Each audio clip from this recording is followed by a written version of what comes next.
Grande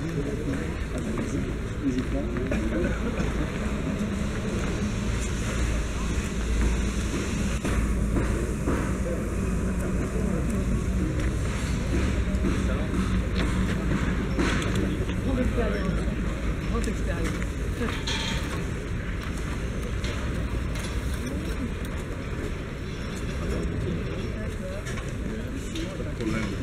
Oui, mais ça fait rien. Il est un peu, ouais, je sais pas ce qu'il a fait, mais moi, quand je le fais pour faire mur en pierre avec mon mari à la montagne, il est un peu mieux, hein. Il est un peu mieux. C'est mon grand-père maçon qui. Non, c'est pas pareil.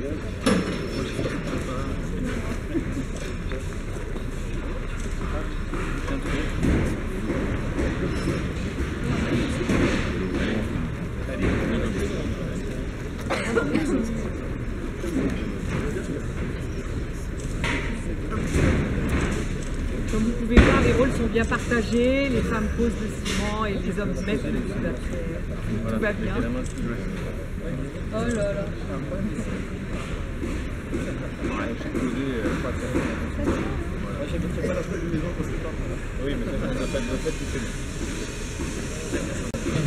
Le mot de conclusion que je vais faire très court, parce qu'on a tous bien conscience que la séance des discours est toujours un peu longue, mais c'est important en termes de représentation symbolique, puisque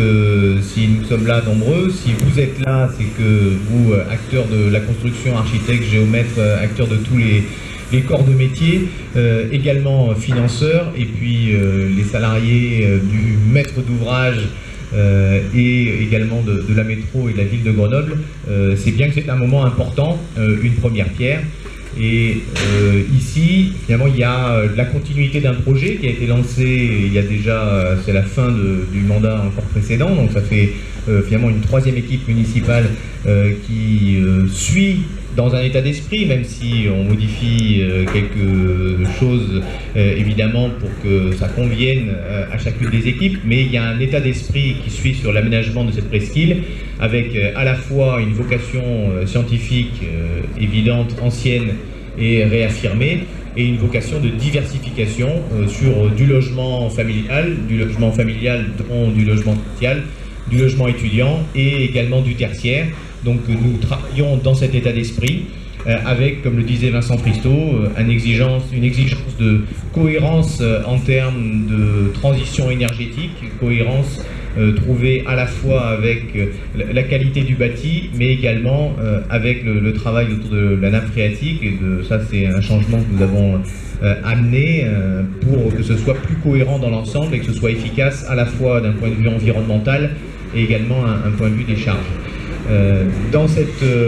cohérence-là, d'abord je voudrais vous remercier tous d'être là aujourd'hui, et dans cette cohérence-là, il y a besoin de tous les corps de métier, il y a cette cohérence aussi parce que nous avons à la fois besoin d'emplois, mais d'emplois qui travaillent pour quelque chose qui a du sens, et c'est ce qui est fait ici. Il y a également un besoin des financeurs, donc je remercie à la fois la Caisse d'épargne, très investie sur ces dossiers, la Caisse des dépôts également, qui finance, qui a un prêt de plus de 3 millions d'euros, le logement social qui représente un ensemble de 5 millions. Et je voulais mettre en lumière aussi l'investissement des collectivités locales dans ce financement du logement social, dans lequel nous sommes engagés, comme l'a dit Christine, car là aussi il faut pointer un petit peu les enjeux. Il y a besoin d'augmenter la construction de logement social. Et quand on regarde les financements, là, les 33 logements pour un peu plus de 5 millions, il y aura 600 000 euros de financement, 330 000 de la ville de Grenoble, un peu moins de 300 000 de la métro, donc 600 000 des collectivités locales pour 100 000, 110 000 de la part de l'État et 60 000 du Conseil général. Mais ce rapport de 1 à 6 entre le financement des collectivités locales et le financement de l'État, je crois, est au cœur de notre problématique sur le logement social, car Grenoble Habitat, en tant que bailleur social ou les bailleurs sociaux, sont face à cet enjeu fort du financement du logement social, qui a vu une baisse drastique des financements nationaux depuis une petite quinzaine d'années.